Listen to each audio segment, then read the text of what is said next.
আসসালামু আলাইকুম everyone. Tahmina's cooking recipes চ্যানেলে আরও একটি নতুন রেসিপি দেখার জন্য আমি তাহমিনা আপনাদের সবাইকে স্বাগতম জানাচ্ছি।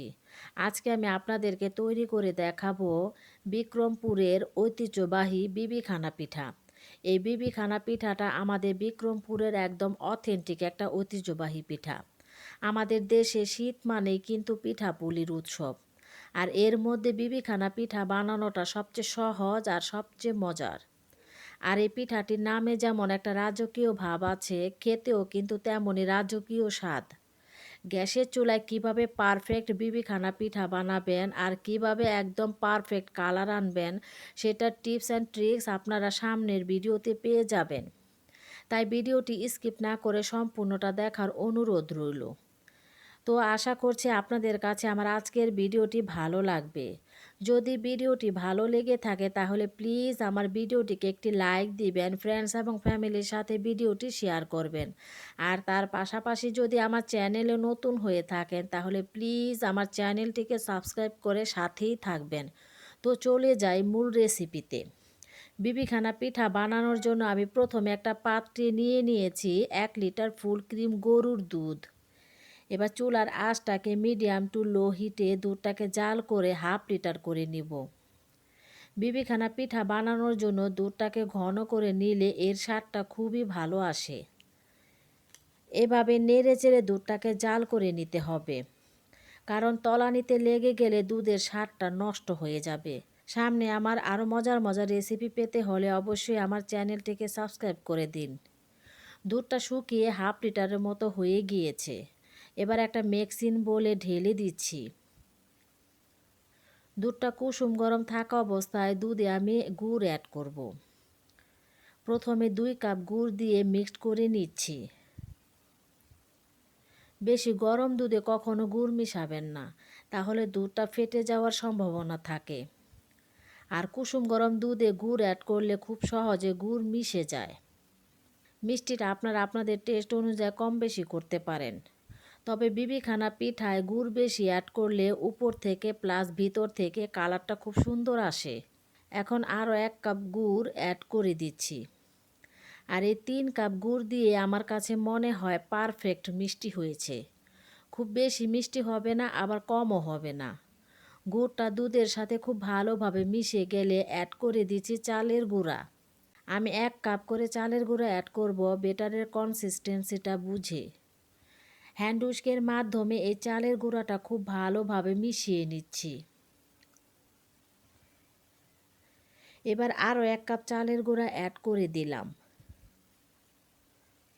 চালের গুঁড়াটা অল্প অল্প করে অ্যাড করে দিলাম, কারণ একবারে অ্যাড করলে দলা পাকিয়ে যেতে পারে। সবশেষে আরও 1 কাপ চালের গুঁড়া অ্যাড করে দিলাম। তাহলে এখানে আমি মোট 3 কাপ চালের গুঁড়া অ্যাড করেছি। 3 কাপ চালের গুঁড়াটা অ্যাড করার পর কনসিস্টেন্সিটা কিছুটা এরকম হয়েছে। শুধু চালের গুঁড়া দিয়ে পিঠাটা বানালে পিঠাটা খুব বেশি শক্ত বা আমাদের বিক্রমপুরের ভাষায় বলে করকরা হয়ে যাবে। তাই এখানে আমি 1/4 কাপ পরিমাণ ময়দা দিয়ে দিচ্ছি। এই ময়দাটা দেওয়ার কারণে পিঠাটা একটু সফট হয়। এরপর দিয়ে দিয়েছি 1/4 চা চামচ পরিমাণ দারুচিনির গুঁড়া আর 1/4 চা চামচ পরিমাণ এলাচের গুঁড়া। বিবিখানার সাথে দারুচিনির গুঁড়া আর এলাচের গুঁড়াটা খুব ভালো যায়। আপনারা চাইলে এটা স্কিপ করতে পারেন। এবার আমি একটা হ্যান্ড ব্লেন্ডার দিয়ে ব্যাটারটাকে খুব ভালোভাবে ব্লেন্ড করে নিচ্ছি। আপনাদের কাছে হ্যান্ড ব্লেন্ডার না থাকলে নর্মাল ব্লেন্ডার দিয়েও ব্লেন্ড করে নিতে পারেন। আর ব্লেন্ডার করতে না চাইলে আপনারা এই ব্যাটারটাকে 3 থেকে 4 ঘন্টা রেস্টে রেখে দিতে পারেন। 3 থেকে 4 মিনিট ব্লেন্ড করলেই হবে। 4 মিনিটের মতো ব্লেন্ড করার পর এখন দিয়ে দিয়েছি 1 টেবিল চামচ পরিমাণ ঘি। ঘি বিবিখানা পিঠাতে খুবই রাজকীয় আর দারুণ একটা ফ্লেভার অ্যাড করে দিবে। সবশেষে দিয়ে দিয়েছি 1 কাপ পরিমাণ কুড়ানো নারিকেল। অথেন্টিক বিবিখানা পিঠায় কিন্তু নারিকেলটা অ্যাড করা হয়। অরিজিনাল বিবিখানা পিঠার টেস্ট পেতে হলে এই নারকেল কুড়ানোটা অবশ্যই দিতে হবে। নারকেল কুড়ানোটা দিলে এই পিঠার স্বাদ অনেক গুণ বাড়িয়ে দিবে। আমাদের বিবিখানা পিঠার ব্যাটারটা একদম রেডি। প্রথমে বলেছিলাম গ্যাসের চুলায় বিবিখানা পিঠার পারফেক্ট কালার আনার জন্য একটা টিপস শেয়ার করব। সুন্দর কালার আনার জন্য প্রথমে যে পাত্রে বিবিখানা পিঠাটা বেক করবেন ওই পাত্রটাকে গরম করে নিতে হবে এবং 1 চা চামচ ঘি দিয়ে ব্রাশ করে নিতে হবে। তারপর বিবিখানা পিঠার ব্যাটারটা পাত্রে ঢেলে দিব। এতে করে বিবিখানা পিঠার কালারটা নিচ থেকে প্লাস সাইড থেকে খুব সুন্দর আসবে। আমি একটা বড় পাত্রে কিছু বালি দিয়ে উপরে একটা স্ট্যান্ড বসিয়ে দিয়েছি। এবার বিবিখানা পিঠার সসপ্যানটা স্ট্যান্ডের উপর বসিয়ে দিব।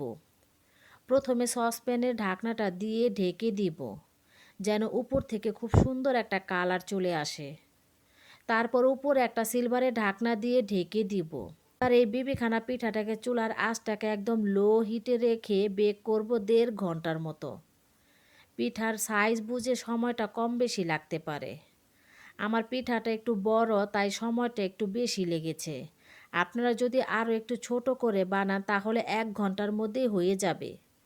এবার একটা কাঠি দিয়ে চেক করে দেখছি পিঠাটা হয়েছে কি না।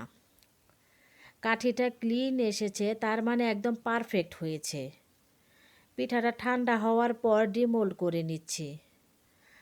আমার বিবিখানা পিঠাটা পারফেক্টলি বেক হয়েছে এবং উপর থেকেও খুব সুন্দর একটা কালারও এসেছে।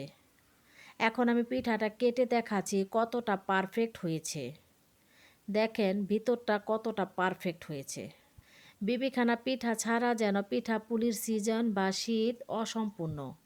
বিক্রমপুরের এই বিবিখানা পিঠাটা খুবই বিখ্যাত। এখন পিঠাগুলোকে আমি আমার মতো করে পিস করে কেটে নিচ্ছি। তো আমার রেসিপিটি শুরু থেকে শেষ পর্যন্ত ফলো করলে আপনারা কিন্তু এরকম পারফেক্টলিভাবে বিবিখানা পিঠাটা বানিয়ে নিতে পারবেন।